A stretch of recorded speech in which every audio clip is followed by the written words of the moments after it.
तर एक कवी आहे, त्याचं नाव आहे कवी अनंतराव यांच्या कवितेच्या ओळी मला आठवतात.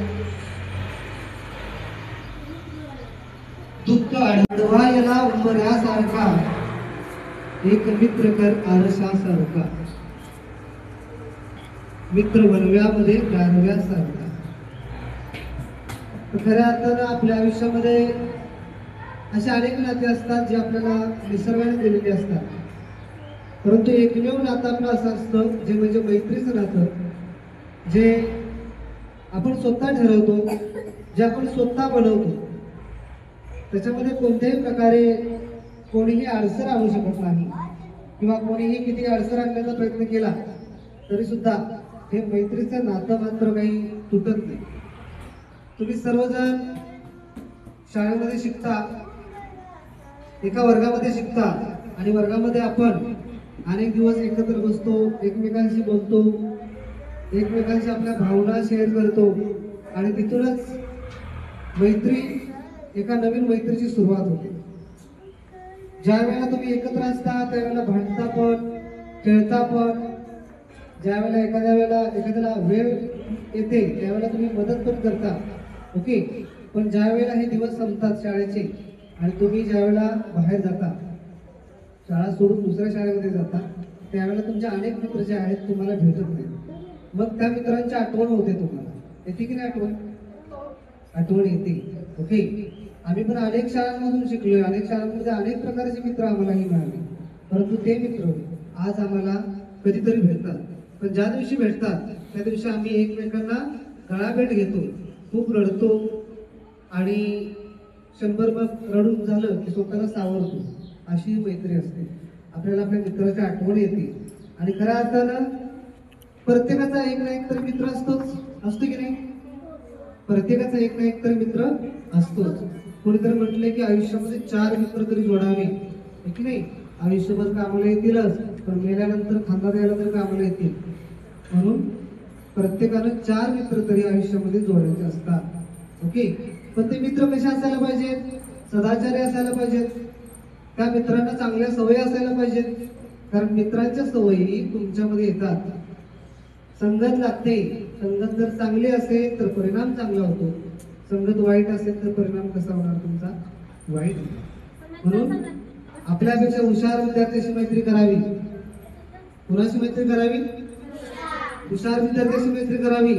शांत सज्जन असणाऱ्या मित्राशी मैत्री करावी. उगाच कोणाशी मैत्री करू नये.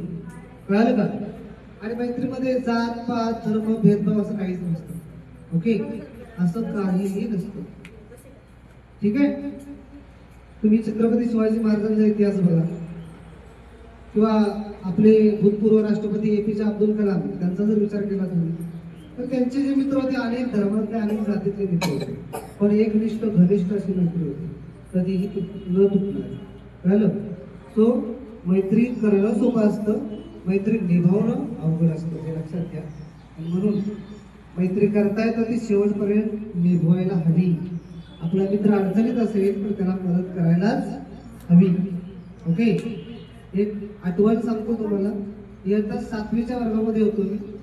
इयत्ता 7वीच्या वर्गामध्ये होतो. माझा एक मित्र होता, त्याचं नाव आहे धनंजय आघाणे, आमच्याच गावचा तो. तर तो मित्र आमच्याच गावचा होता. आवाज येतोय सगळ्यांना? आणि एक दिवस काय झालं, अभ्यास पूर्ण केला नाही म्हणून सरांनी मला मारलं. आता आम्ही दोघं सोबत एकत्र बसायचो, ओके. दररोज एकत्र बसायचो, जेवायला एकत्र, अभ्यासाला एकत्र, ओके. आणि इतकी घनिष्ठ मैत्री होती आमची. तर एक दिवस मी अभ्यास केला नाही म्हणून सरांनी मला मारलं. पण तो रडत होता. सरांनी मला मारलं, माझ्या हातावर छड्या मारल्या, पण त्याला काय कोणाच ठाऊक, त्याला किती वाईट वाटलं असेल, तो रडत होता, ओके. म्हणजे हे अशी मैत्री जी आहे फार कमी असते, अशी मैत्री करायची असते, ओके. ते जोर देऊन सारखा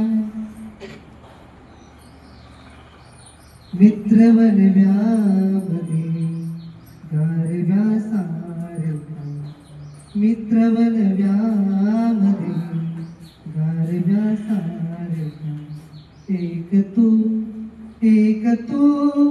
एक तू मित्र कर, एक तू मित्र कर आरसा सारखा, मित्र बनव्यामध्ये गारव्या सारखा, मित्र बनव्यामध्ये गारव्या सारखा, आत्महत्याच करणार नाही कुणी, आत्महत्याच करणार नाही कुणी, एक जर मित्र तो आरसा सारखा, मित्र बनव्यामध्ये गारव्या सारखा, मित्र बनव्यामध्ये गारव्या सारखा. सुंदर मैत्री आहे एकदम. हा जरा एकमेकांचा हात पकडा, तिथून उभे राहा, मित्र मागे सरायचे. हा वाजता ना माणसाला सर आमच्या तर तुमची गिट्टी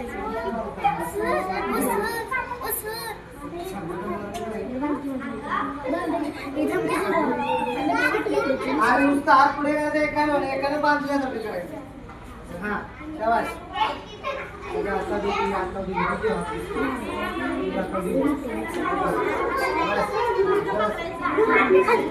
धरले का?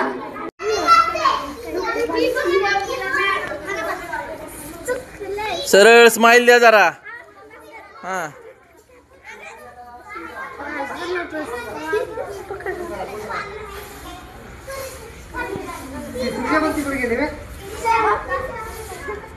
Smile, Snehal smile. चला